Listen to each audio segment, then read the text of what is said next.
to have with us Prashant Bhatnagar, Director Hiring and Staffing, Sapient Nitro India, and Pramlesh Machama, ND India Career Builder.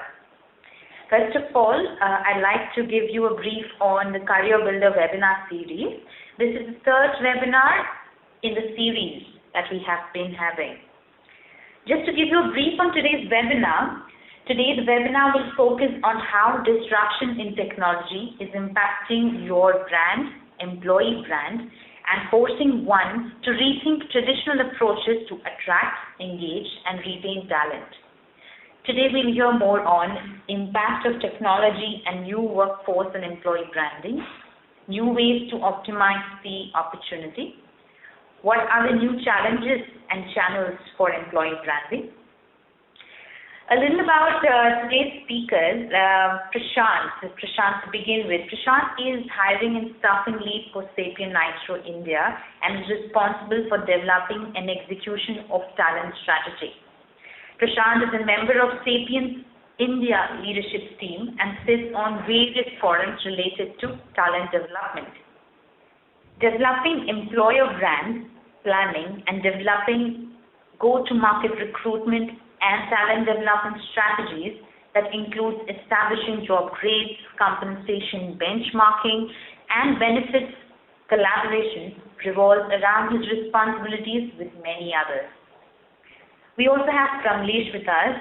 Pramlesh, 2 decades that reflect pioneering experience and year-on-year success in achieving business growth objectives in well-established and growing organizations.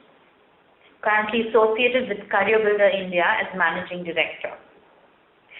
The partners for today's webinar for helping us make this program possible is Career Builder India, one of the fastest growing online job sites in India, connecting thousands of job seekers with companies each day. Owned by Gannet Company, Tribune Company, and McClatchy Company, Career Builder India provides intelligent tools and resources to help businesses attract and retain talent. We have saved time for you to ask your questions at the end of the webinar. For those watching the live webinar, you can start questions at any time and submit it to us to the question answer section. We'll try and respond to them as many as time allows. We have a full, exciting agenda for today's webinar. Prashant will take the lead. So without any further delay, I am going to hand over the microphone to Prashant. Over to you, Prashant. Thank you. Thank you for the opportunity. It's really good to be meeting all of you over this series. Thank you, Career Builder. Thank you, People Matters. It's an interesting topic. Interesting times, what technology is causing us to rethink about employer brand and what's happening in the world of technology itself. Some of the things that I will be sharing today are from my personal examples and my personal learnings, more recently with Sapient, and some of them also predate Sapient, so I'll kind of share some of that reflection. And I thought before we get started to really understand kind of what is about employer brand and what's the lens one should consider. Career Builder nicely put it. It is the way your organization's prospective applicants, candidates, and employees perceive you as an employer.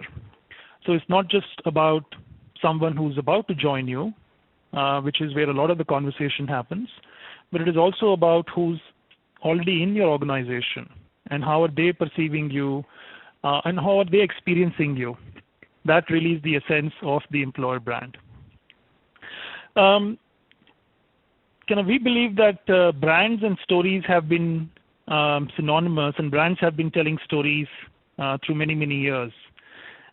This is kind of a famous reenactment of the Tiananmen Square, where Lego, as an example, is talking about kind of how one person stood in front of those rolling tanks and made that event possible, and which was being relived by Lego. Or these brands. All of these brands, in some way or form, in some shape or form, tell a story. Incidentally, many of them are considered world's most admired brands, And each one of them, when you think about them, when you look at them, whether it is a Starbucks or a Nike or an Amazon or a Facebook or a Google, there are some attributes which come to mind almost immediately. There are some attributes about these brands which we can think of. Some of them may be good, some of them perhaps not so good, but again, our mind doesn't need a lot of help in coming up with things that we associate with these brands. So if we understand this framework of brands and brands having a story, whether it is in the context of what they do, in the context of what they can be, it is therefore key for us to be able to understand what are the tenets of a story, because brands are now telling stories. Whether we know it or not, stories are being communicated, stories are being told. And therefore, what is that story? So in our kind of frame, we think there are essentially three essential elements to be able to convey that message. Clearly, the audience. We need to understand the audience. What does the audience need? What does the audience want? What are they looking for? What are they aspiring for? In some cases, latent. In some cases, more visible. We talk about the medium. What is the medium being used to communicate the story? So if you were to look at the previous examples, I grew up recruiting in an era where there were no job boards available. So the only way to perhaps identify talent, among other things, was to make cold calls. Obviously, mediums have changed and new mediums have emerged. And finally, the story itself, which is what is your narrative? What is it that you're telling? What is it that you're sharing that appeals to that audience? And therefore, what medium is being used to tell that story? So if you put this in context, there is the story being told through different sets of medium, and then appealing to a certain set of audience. So not just understanding the audience, not just understanding the medium, but also understanding what is your story, what is my narrative, becomes imperative. So that's the way we kind of think about it. But if you now look at what's been happening in the world of technology, it's not just the technology is disrupting, but it is about what technology is doing to us and what technology has done to us. I'm reminded of an example somebody shared with me recently, that their 2-year-old son, when trying to change channel of the television, walked up to the television, was trying to swipe the screen of the television, because that's how they've grown up in the worlds of iPad. In 1993, there was this famous joke on the internet, nobody knows you're a dog, because you were working behind a keyboard, you were working behind a faceless environment. And if you look at today, practically everybody knows you're a dog in the world of video conference calling, in the world of on-the-go calling, and so on and so forth. So not just what happened to technology, but what technology did to us is key for us to understand. We have many mediums now to leverage. Many of these mediums have survived. Many of these mediums will not survive. And new mediums will emerge. Whether it is the experience of conducting interviews through a video, whether it is using Facebooks and Twitter and Instagrams to promote jobs, or it is creating a simple video channel on YouTube.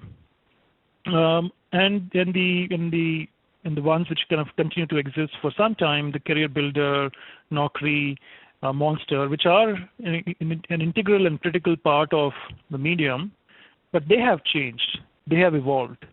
And therefore, how do we work through this maze?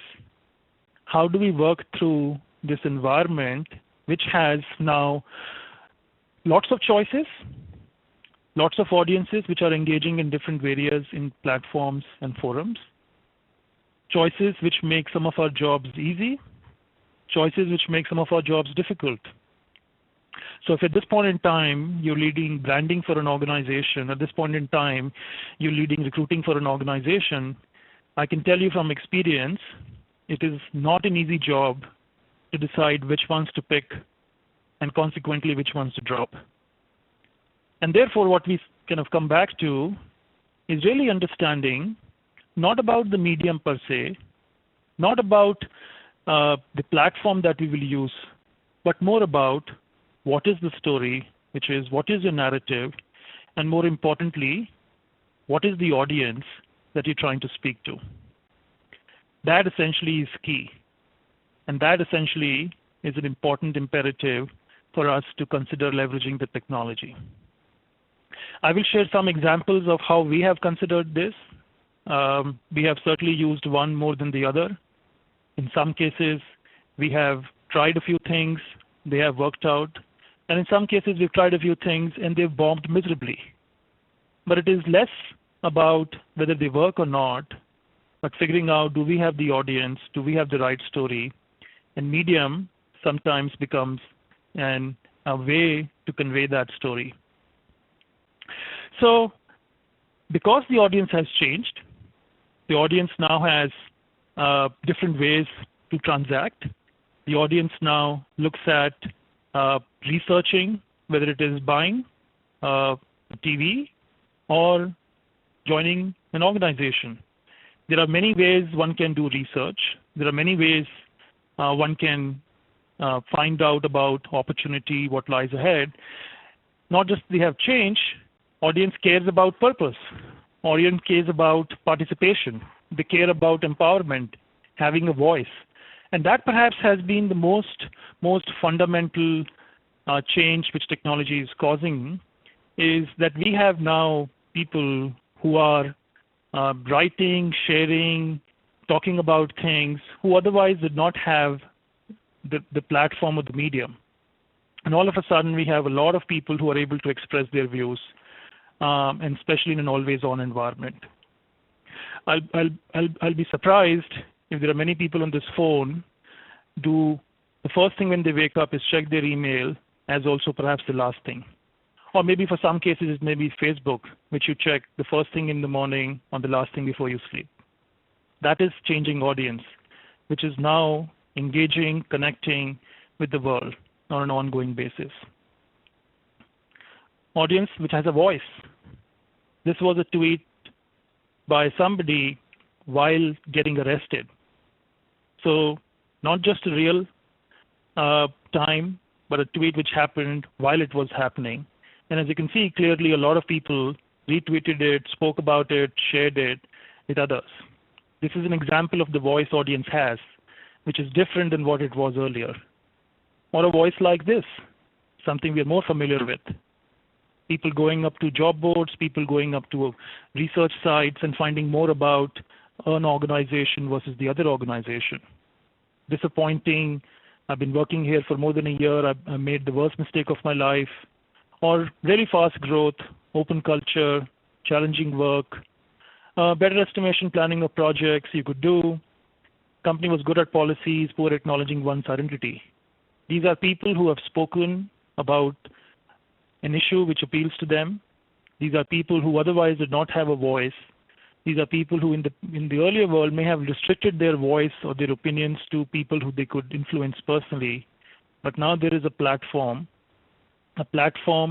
which is accessible, a platform which is pervasive, a platform which can have serious implications if you do not understand the changing dynamics of not just technology, but what technology has done to us. So to give you some examples of how we've been thinking about this and what stories have we been telling ourselves, again, the emphasis is less on the medium and the platform. Certainly, we've leveraged a lot of medium and a lot of platform, but the emphasis was also understanding the story. The emphasis was understanding of the relevance of that story to the audience. So I'll walk you through our story, the story we think resonates with many of our audiences. This is not perfect. We are still learning. We are still discovering. We still have some ways to go. We are still experimenting.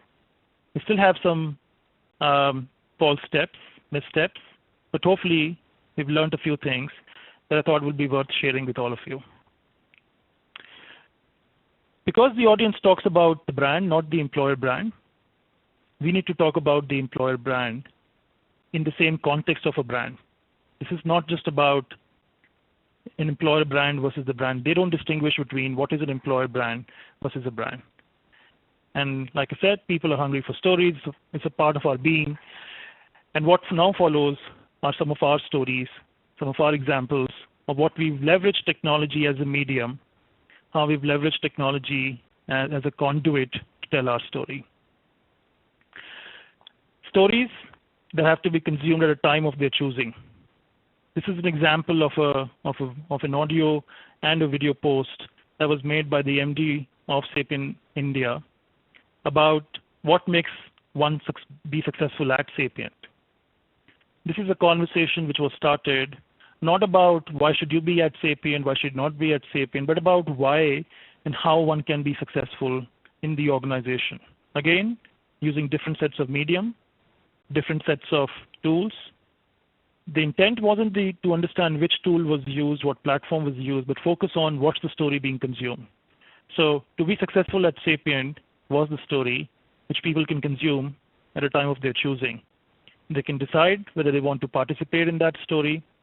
They can decide whether they don't want to participate in the story. It is a choice, and they are making that choice. Stories that are relevant. Again, continuing that thinking. What does success mean? But what does success mean watching others? How I have learned watching and observing others about success. What have been my personal lessons? What have been my personal revelations? So again, the storyline continuing, which was earlier a story which people can choose at the time, stories now that are relevant. Or perhaps this one which got everybody noticed, this was something I wrote not too long ago, which was don't work for Sapient. And as you can imagine, coming this from somebody who leads hiring was an interesting one. No, I wasn't trying to create more job for myself. I was trying to get people to react to the fact that working for an organization and working with an organization are two different things. And I was engaging people to work with Sapient, not to work for Sapient. But again, stay true to the focus, make one notice in the way we tell stories. Stories that are celebratory. Stories that are talking about our proud accomplishments. Whether it is recognizing the people who contribute most to interviews, whether it is recognizing rookies who are the future stars, or just celebrating somebody in our office who happens to have a mini kangaroo as opposed to a dog or a pet, which is perhaps a typical pet, and brings them to office. Similarly, kind of celebrating whether we've been in the organization, we've been in the company, we've been in India is a big part of it. And again, celebration as a theme of the story being told through different medium. That gives voice. Story which allows people to share about themselves. Gone are the days when the generation is looking at only the leaders to share what they have to say.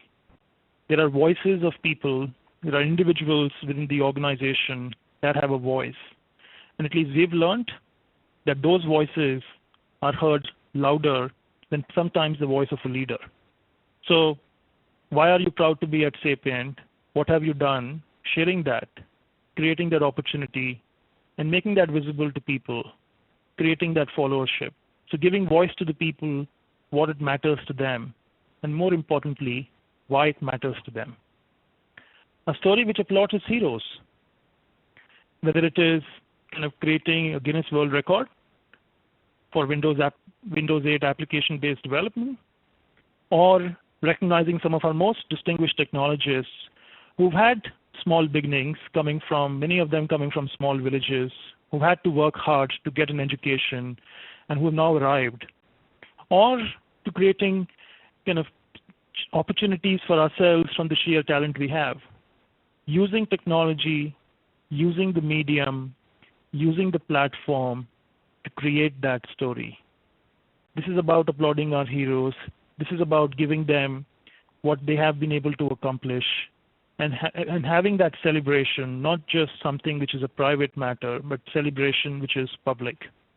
Celebration which allows them to share, celebration which allows them to engage others, and in many cases, celebration which allows them to engage and encourage others to follow the similar steps. These are some of our stories. Stories that are human. Again, whether it was the recent natural disaster in the Uttarakhand or finding ways to support education of some of the people at work whose support staff may not get an opportunity, sponsoring education for their kids. Stories that appeal to you and me. Stories that otherwise are already happening but are creating a platform where others can contribute. This is about creating those stories. Stories that are from the heart. What brought me back to Sapient? How do I manage my career and family at the same time? We weren't sure where these conversations were happening before. We are certain that they were happening. We are certain of these conversations were being held in some shape or form. Conversations which were engaging, conversations which were personal, conversations which were relevant, but what technology has enabled is created that opportunity for us to have these conversations. Now, many of them are internal conversations. Many of them are conversations within the world of the organization, but none of this conversation is not that something we cannot share. In fact, many of them, as you notice, have been shared on our public site as well. Talking about what makes one succeed, talking about what makes one balance, talking about our learnings, talking about our failures, but from the heart. That care. Stories that care. Stories again that show what the organization stands for, what the organization believes in, and that stories that resonate. But more importantly, stories that are true to organization's purpose.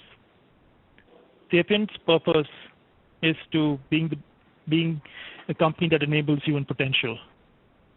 That is the core purpose of the organization's existence, and that is the name of the society that the organization has founded to enable potential of those who are not so privileged, who are not so well off. So being able to contribute, being able to do things, being able to participate in that story, therefore, is a key element of who we are, is a key element of who we want to be. Stories have to be authentic. Stories have to be true. Stories have to be believed. Otherwise, it's just lip service. And you can extend the storyline to anything, whether it is stories about careers. It's not a crime to want something better. Perhaps one of our more recent and one of the successful career campaigns that we launched, which won us many awards, many recognition, which leverage all kind of tools, all kind of technologies, all kind of platforms, which was about creating a desire, creating a mindset to work for an organization that creates careers which are far beyond. Or that kind of gives you and exposes you to the kind of work you'd be doing, whether it is developing a mobile application so that you can custom configure your Audi, and stories that make dreams come true. Stories about what's your dream and what have you doing, or how can we contribute to help you realize that dream. Through small acts, through small measures, perhaps not all, but again, if you look at the key theme is using the medium, using the platform to give voice to the audience, to give voice to the people who already have a voice, but creating an opportunity to use that in a manner that appeals to them. That's been really part of our learning. That's been part of our discovery. So you can have a conversation where the talent is, all kind of platforms available to have these conversations, all kind of communities, all kind of hangouts available, all kind of forums available where you can have these conversations. You can take the conversation to where the talent is externally and showcase what you do, why you do, how you do it, hoping to engage people in that context, hoping to excite people in that experience, hoping to get them to experience some of what you stand for, or bring talent to the conversation as well. Not just about having a conversation outside, but it's also about having a conversation with the talent at a time of your choosing as well. So about whether it is about story about talent, it is story about our clients, story about our work, What matters is we're having these stories through these platforms, through these mediums. That's the essence of that storytelling context. So I can go on and give a lot of examples of how we made some of these things happen. Many of you may still be struggling with perhaps trying to determine why should we even focus on the employer brand. So for those of you who are looking for reasons, or those of you who are being asked for reasons, or why should one focus on building an employer brand, these are some of the reasons that come to mind. Clearly, you can improve quality of candidates, you can attract passive candidates which otherwise you were not able to attract, which are difficult to find, and there are many studies which show they are more productive. Consequently, by engaging your existing people, by giving them voice, you can certainly contribute by having lower costs, either through lower recruitment that may be needed to replace the turnover, and also lower time from a ramp up, from training, from being able to add new people. Hopefully, you'll have happy employees, productive employees that will lead to more wins, more clients, especially in the knowledge economy that we work in, and creating brand advocates. I remember an incident when we were doing some time back an alumni event where we had invited some of the people who were ex-Sapient, who had moved on to new roles, new careers, and we were organizing something for them in Delhi. And during the course of the conversations, we were doing something which many people at Sapient kind of recognize, an exercise which we call whiteboarding, where people kind of use a flip chart or a whiteboard to share some ideas, share some thoughts, concepts. And somebody was in the room who quickly reached out to his backpack and pulled out a set of markers. Sapient has a whiteboard culture where every room, every area has a lot of whiteboards. And this individual pulled out whiteboard markers. And his immediate reaction was, I'm coming to a Sapient meeting. I know there will be whiteboards. I know there will be flip charts. I know there will be an opportunity for me to express myself. This wasn't the surprising part. The surprising part was the statement which came after, which was, this is the part of the organization that I've never been able to find anywhere. So the point isn't about what's so special about us. The point isn't about, we do things which are different, we do things which are unique. I'm sure there are a few things that we do which are unique. There are a few things which sit and resonate well with people. But there are a few things which may not be. And I bet every organization has those set of unique things. Every organization has a set of things which are unique to it, which are different, which the organization prides itself on, which the organization cares about, which the organization wants to focus on, which the organization wants to get the word out. So again, enough reasons to focus on an employer brand. These are some of them. I'm sure there are many more that one can think of as to why should one focus on employer brand. And a few more. Who doesn't mind being recognized for being able to contribute, whether it is about admired companies by a peer group or winning candidate experience awards for delivering great experiences to the candidates who come for interviews. Who doesn't mind recognition? But really, more than anything else, before you start, you need to first understand. Before we want to be understood, we need to understand. We need to understand what really is our story. We need to understand what is it that appeals to my audience. We need to understand what is my audience. We need to understand what does my audience want, what does my audience look for. What are aspects of what I'm doing, is that something which will appeal to the organization? What are aspects of what I'm doing that may sit well with certain set of audience, and what aspects of what I'm doing may not sit with others? So before you tell your story, before we start sharing what we do and what we do not do, it's important to first understand the three essential elements like I shared earlier. What's the audience? Understanding of the audience, understanding of their needs, understanding of their wants. What is the medium that may be most relevant to be able to engage with that audience, and then figuring out in the same order what is my story that I want to convey to the audience using that medium, using that platform. Seek first to understand, then to be understood. That's the essence.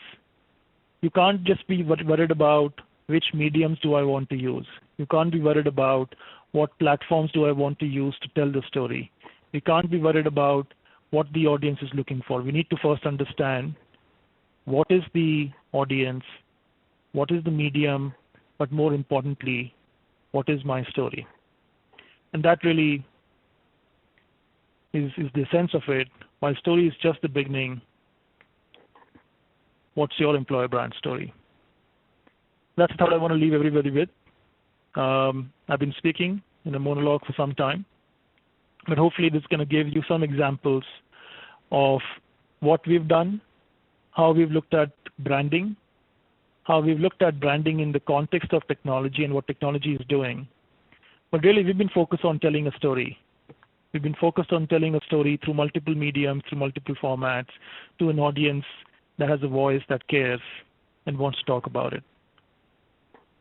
I'd be happy to take questions at the moment, or comments from people that they may have, but that's all I wanted to share at the moment. Thank you, Prashant. It was a great knowledge sharing that you have given us this afternoon.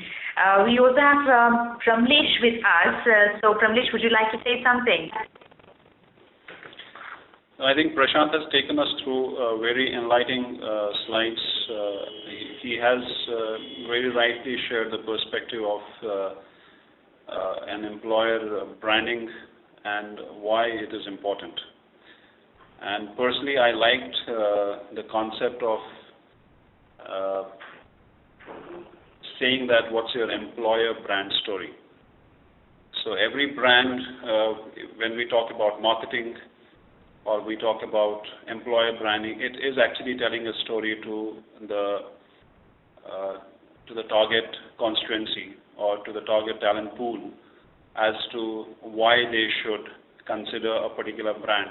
As Prashant was saying, that why people considered Sapient as a place where they should be aspiring for. So I think it was a good perspective, good learning.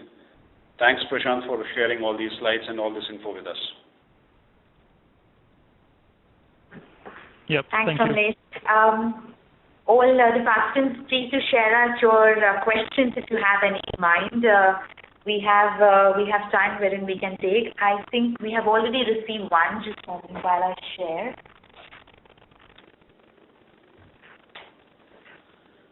From Amit Suri, how can we ensure the brand advocates promote the brand in the desired manner and not debrand an organization? Prashant, this is to you. Sure. Let me try and answer that, and Pramlesh, you can add to it. I think the essence of it, which one needs to focus on, is before somebody becomes a brand advocate, they have to believe in the brand themselves. They have to have what we call moment of truth ourselves. So if you tell something you don't believe in, others will not believe you as well. That's just the lesson I've learned, not just through my experiences as an HR professional, but my experiences in life. And you can relate to it. Try kind of buying any product or a service and telling to somebody, if you've had a disappointing experience with that service or a product, to go buy it. You'll never be able to do it. So for one to become a brand advocate, you need to have that experiences. And many times, and I think this is one of the things that we have to help people as well, many times people look at only the glass as half empty and not as half full. And therefore, it is an opportunity for us to create that perspective in the minds of the people. I understand there are some things which aren't working here. There are some things which may be broken, some things that may need improvement. But let's focus on the things which are working. Let's focus on the things which are doing well, and therefore, how do you leverage that? So for a brand advocate to be telling a story, it has to be authentic. For a brand advocate to be advocating, that person has to believe. Because if they don't believe in it, others will not, and you'll perhaps cause more harm than any good.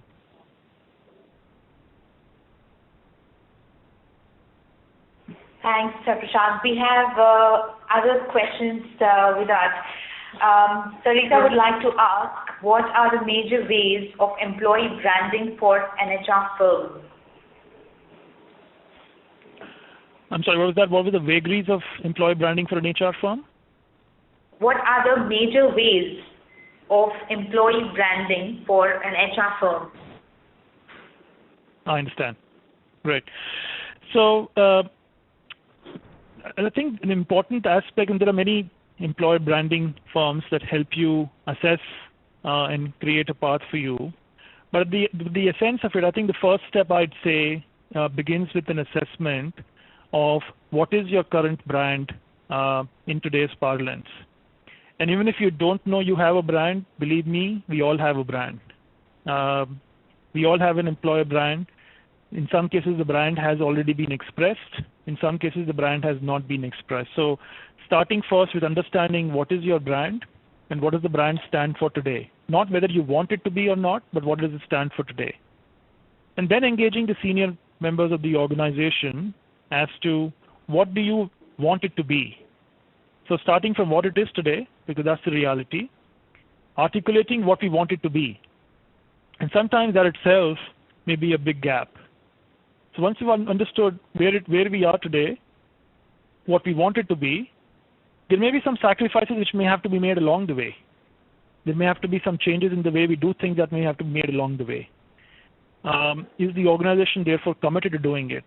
Or is it just again doing lip service to having a brand?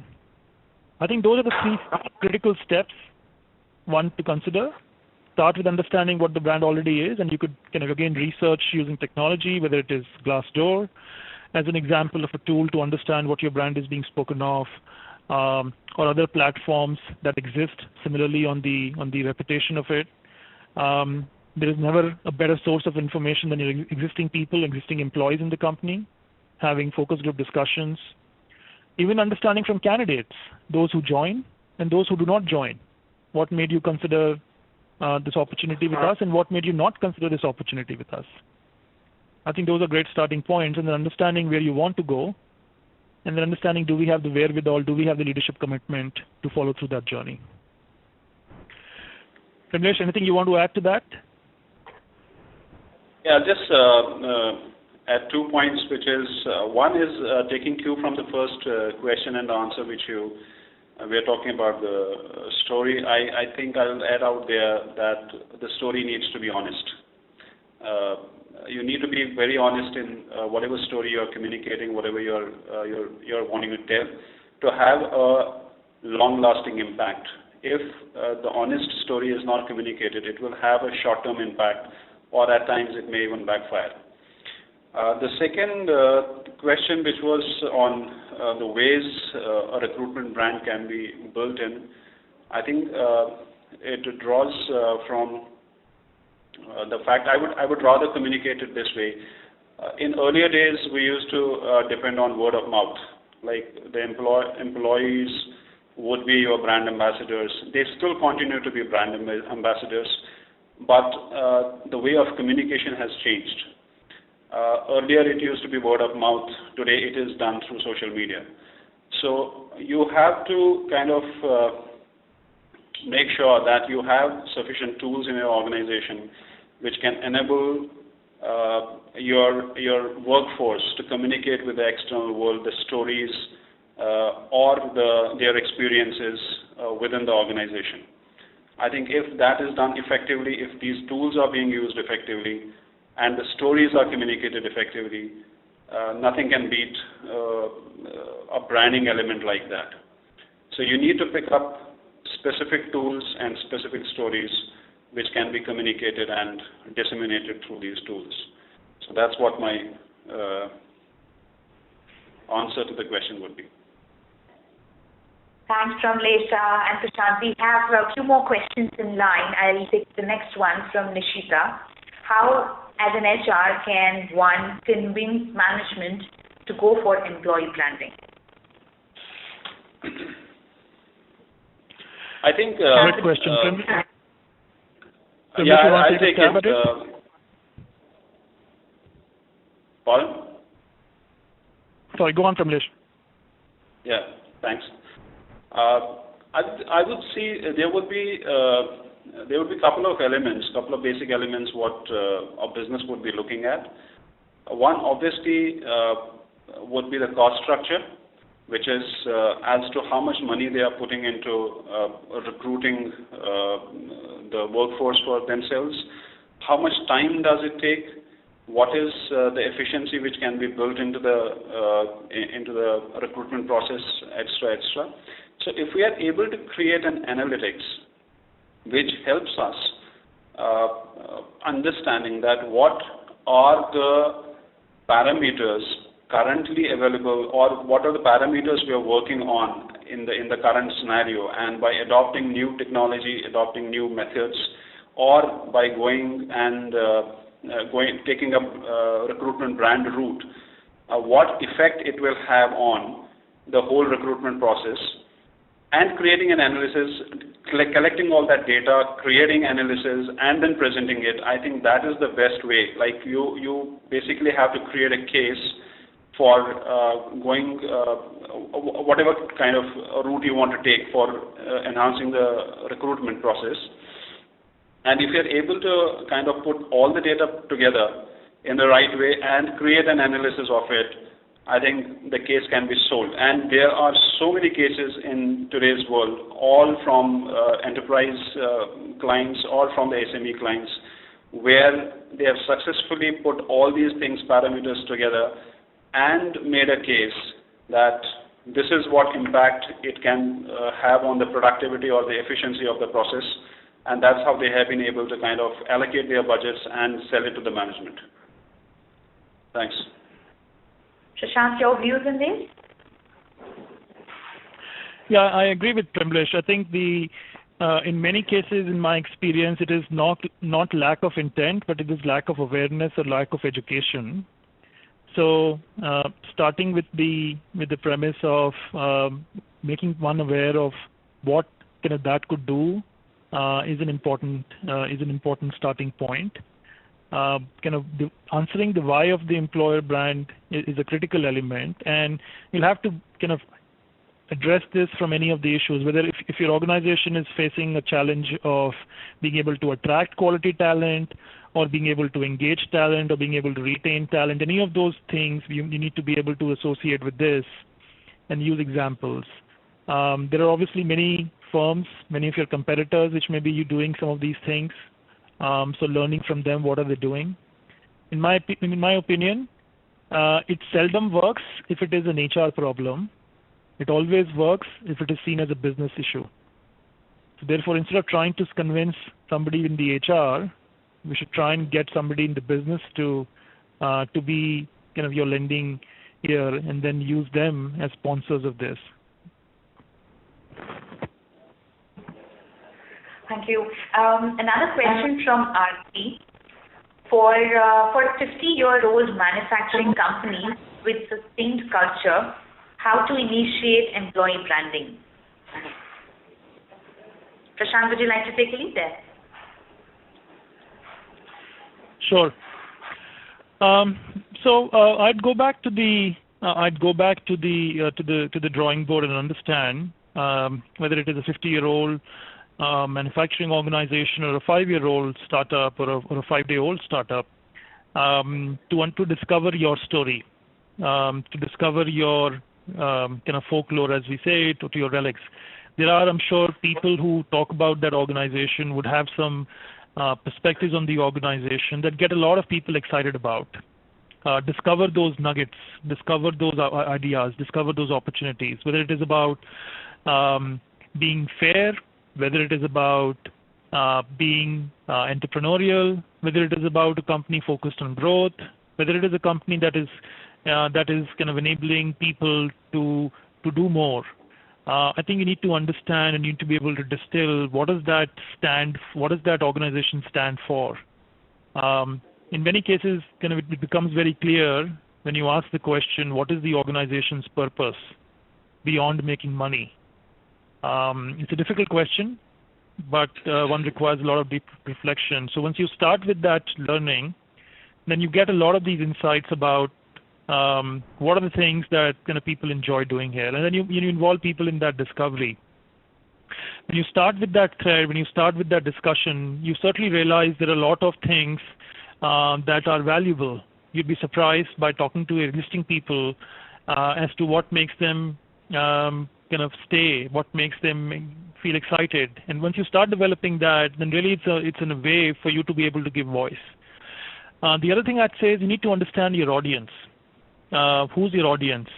Who are your audience? Kind of what kind of people join? What are their backgrounds? What matters to them? What appeals to them?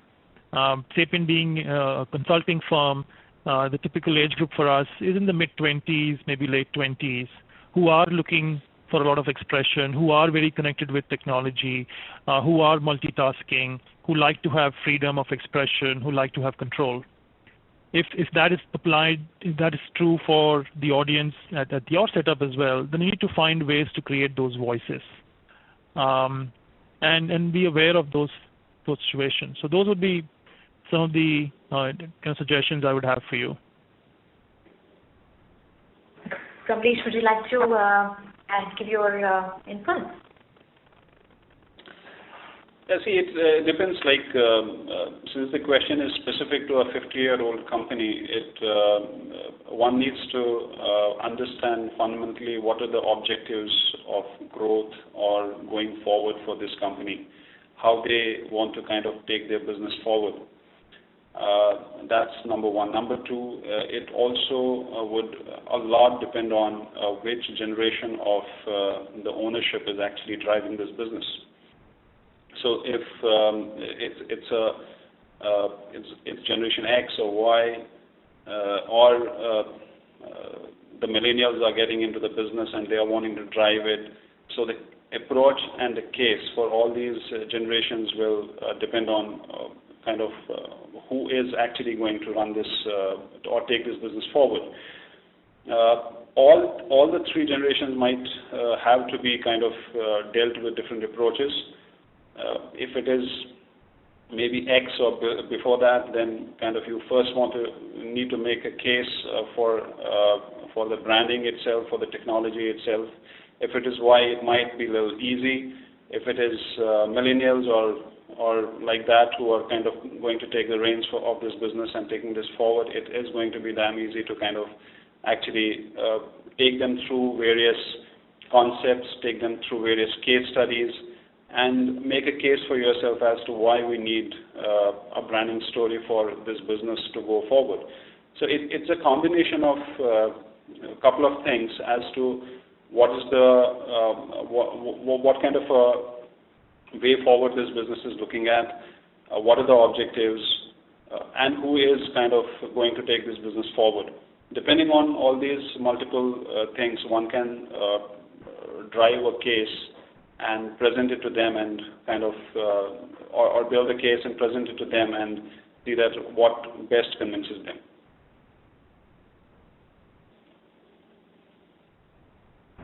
Yeah, thanks.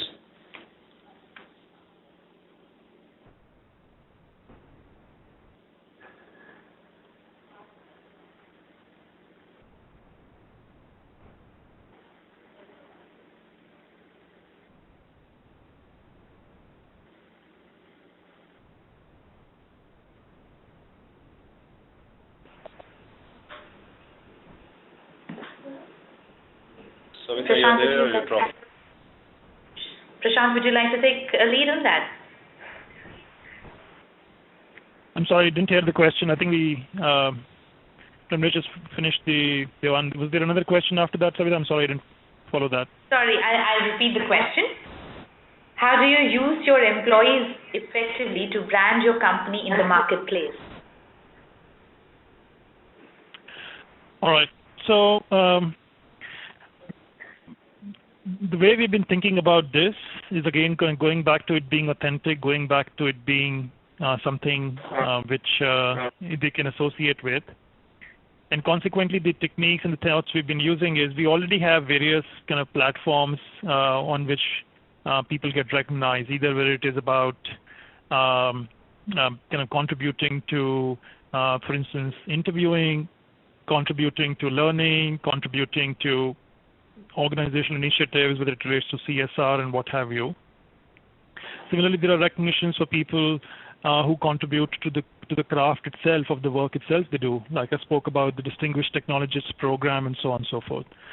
Once we are able to curate people who are therefore on their own, being able to through their contributions in different areas, then we give them the platform to speak, to share their experiences with others. So whether it is that memoir which we saw of somebody who came from kind of humble beginnings in a rural village and kind of went on to become one of our distinguished technologists, sharing their life stories and experiences, or somebody who has now been working with us for many years and sharing their experience of what success looks like. I think the key is that there are always advocates in your organization who, when given an opportunity, when given the platform, would be more than happy to share that. And the trick, therefore, is to be able to identify and surface these individuals and give them the means and the vehicle to create that. So there is obviously a lot of effort which goes in from different teams, different teams which make that happen. What you haven't seen is the number of people who are working behind the scenes to make these stories come to life, which is the part which is a critical part. But at the end of the day, it's a story which is critical. It's a story that will move others. So for us, once we've been able to identify these individuals, when we've been able to help them shape their story, help them give that edge, help them look at it, because they're not natural, perhaps, storytellers. It is the people in our team who are working on them, help communicate their story more effectively, and that's really been our experience.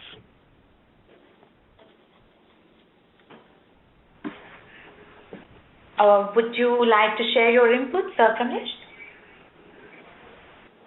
Savita, actually, I missed the question, if you can repeat. Sure. How do you use your employees effectively to brand your company in the marketplace? Okay, so I was following the answer what Prashant gave to this question. I completely agree with Prashant. It's again the stories which you create within the organization, and your employees then kind of can be used as the brand ambassadors. And in today's world, as I said earlier, the technology enables quite a few things vis-a-vis previous times. When previously we used to kind of use only word of the mouth used to be a very strong medium, but today you have social media or a lot of technological tools. You can kind of communicate your stories through pictures. You can communicate your stories through various posts. You can communicate your stories through various articles, blogs, etc. So if you create stories within, if HR of a particular company or a particular brand creates those stories, creates those experiences, and gives the whole community of talent within the organization to share it using all these mediums and using all these technologies and tools, I think it can become a great story, keeping in mind that this whole story is being built and converted by your own employees. So when a particular employee of an organization communicates something and it can be broadcasted on a larger scale, that is going to become a very, very strong story. Thanks. Thanks, Kamlesh. We have another question from Archit. Shouldn't organizations do away with restrictions and red tapes implemented on social media and instead use it as a platform for both employee and employer branding? Hence, also let the employee himself become a brand ambassador for the organization. Prashant, would you like to take a lead there? Yes, I think it's an interesting one. I'm sure I come across organizations and individuals who have very strong views on the subject. I think it is really the maturity level of both the leader and the organization to embrace these new technologies and platforms. What's happening is individuals are a little uncomfortable, and perhaps organizations are a little uncomfortable because they do not know how to leverage these mediums, leverage these platforms, and out of fear that because I do not know it, I may actually cause more harm. Let's not use them. What's interesting is that those conversations are already happening. Those conversations are happening perhaps in different places, but you're not in the conversation. So I think it's a part of the learning. Having said that, at the same time, there are some guidelines. There are some boundaries within which one may have to operate. We have to be respectful. We also have to understand sometimes views that individuals express as their personal may be construed to the views of the organization, which may create challenges. But I couldn't agree more. I think there needs to be a lot more flexibility. There needs to be a lot more openness on the part of the organizations to be able to embrace some of these new tools and technologies. Kamlesh, would you like to throw some light on this? I have a while I agree with what Prashant has said, I think I would like to add to that. What the problem today seems to be like is not basically about the medium, it's about consumption of the medium. Now, if you go back maybe early 90s or maybe sometime in 90s when we didn't have social media or we didn't have as good access to internet as today, you would find companies subscribing to newspapers, companies subscribing to magazines, and people consuming these medias within the office premise. But you had also the cases where if an employer found that any of the employees is spending more time with the newspaper or spending more time reading magazines in the office, I've seen some cases where people have stopped subscribing to those magazines or subscribing to newspapers. There was nothing about why the consumption of the media is happening. It was about the amount of time you're spending for consuming that. And I think the same is true today. It's not about, the companies are not worried about why people are using social media or going to Facebook or LinkedIn or extra. It is the amount of time which is being used out there. Now, there has to be a balance which needs to be carved out both by employees as well as by the employer. As to, from the employee side, I go with Prashant, as they should understand how to leverage that. But from the employee side, they also should have the responsibility or understand the responsibility as to what should be the right amount of consumption, which should not affect their efficiency or productivity at the workplace. So I would stay with the usage of social media or technology for various activities. But at the same time, I would say that the employee or the workforce also needs to understand that there has to be a rational consumption of this media so that it does not affect the efficiency. Like there have been some random surveys which have come out, and some of them have suggested even like the efficiency of employees have gone down by 25 to 30% in some cases.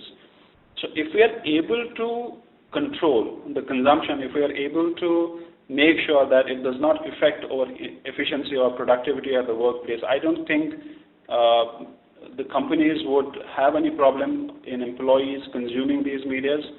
Rather, their fear can turn, their mindset can then turn into as to how can we better leverage this medium.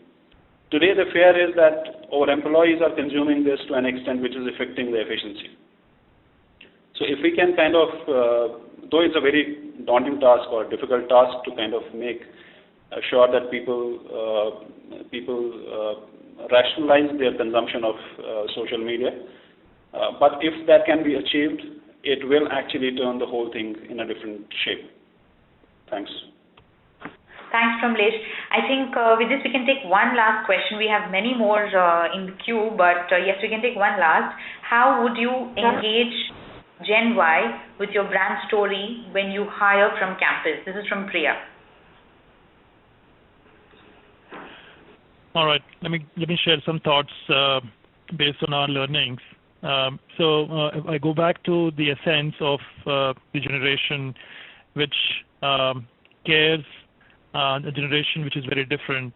So by understanding what the generation needs and wants are, we need to be able to tell the story differently to the generation. So for instance, in this generation, expression of voice matters. For this generation, the flexibility matters. For this generation, being able to do multiple things matter. This generation is not against any other generation, but this generation wants more control, wants more flexibility, wants to be able to make decisions at their own time of their own choosing. They're not necessarily coming to attend a conference because somebody senior is speaking. They're coming to attend a conference because this is of interest to them. So using mediums, using platforms which they're already familiar with, which they're comfortable with, matters. And I think that's a key essence. So whether it is about having a conversation with them about a particular topic which is of interest to them on a platform which appeals to them, as opposed to saying we will have this conversation, but we will have this conversation when it suits me. Have a conversation when it suits them. Look at them as the audience, and how do you custom your message to that audience? Those are some of our experiences. Those are some of our learnings. We make changes to suit them as opposed to expecting them to change to suit us. Pramlesh, would you like to say something on this? Prashant has rightly put it, and I would kind of take a cue from Prashant earlier when he was kind of presenting. He said that the son of one of the persons, a 2-year-old son, he was trying to kind of sweep through the television screen.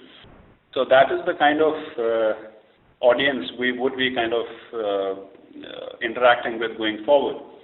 So the way they think, the way they understand things, the way they consume things is very different than what was happening previously or what's happening currently. So the aspiration level is very different. As Prashant rightly said, they are into multitasking, they ask questions, they need clarifications, they look at understanding things very clearly before they take up anything. So it's kind of on one side understanding their aspirations very clearly. On the second side, it is communicating with them very clearly to a level where they understand things very clearly, and setting up expectations right at the beginning. Because when you go to a campus hiring school, they obviously are inexperienced a lot. They have come from a very different world. So you need to set up the expectations from this lot very clearly right at the beginning so that they understand what is expected from them. Otherwise, like if you don't do that, 6 months down the line, 1 year down the line, you find they are disillusioned, they don't understand a bit as to what is expected from them and how their manager is communicating with them. So that creates a lot of problems. So we need to kind of understand their expectations, communicate properly, and set in expectations very clearly with them. Thanks, Pramlesh and Prashant, on this. We have a few more questions. I think we may have to take them offline, but we may have to wrap up today's webinar, keeping in mind the time. So thank you once again for being a part, and thank you for partnering with us for Career Builder India. Finally, a special thanks to Prashant, the speaker for this webinar, also Pramlesh for his time and invaluable information that you both shared with us today. I thank everybody in the webinar audience for participating in today's presentation. We will come back with many such more. With this, we conclude today's webcast. Thank you so much, everybody.